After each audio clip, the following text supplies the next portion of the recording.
Rich. Good morning. 4:43. Good morning. How are ya?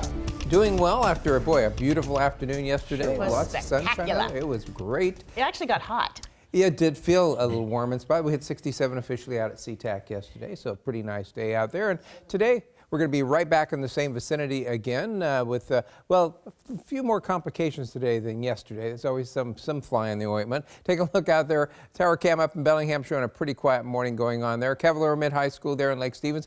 On the time lapse, you can start to see the first rays of sunshine starting to show up there, or at least the brightening of dawn there to the east, and not a bad looking morning there. Take a look at temperatures. They're running mostly in the upper 30s and low to mid 40s. We do have some areas of low clouds that have moved into the coast, southwestern Washington, just working its way into the South Sound right now. It'll continue to advance here for a couple more hours before the sun comes up. So you could see some low clouds develop down in the South Sound, but those are going to burn off pretty quickly today as we head towards a little later on. University of Washington model picks that up really nicely. It's been showing us this week that we're going to get this little push of marine air in here. As we head towards mid-morning, those should be pretty much out of Puget Sound. However, it's an interesting day as we head towards this afternoon. You see, and this shows up really nicely in the model. It's winds coming out of the strait colliding with the winds coming through the south portion and through the Chehalis Gap.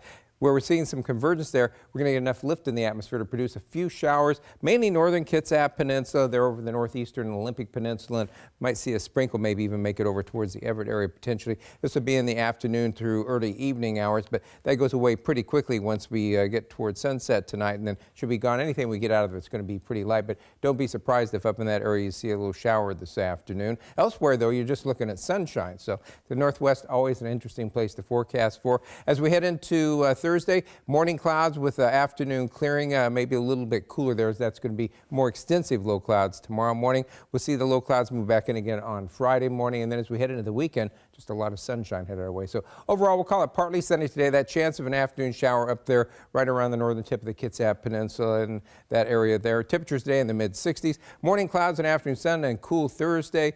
Same again Friday, starting to warm up. Sunny and warm over the weekend with highs upper 60s and low 70s. Back to morning clouds and afternoon sun as we head into the first part of next week. Not a bad looking 7 days.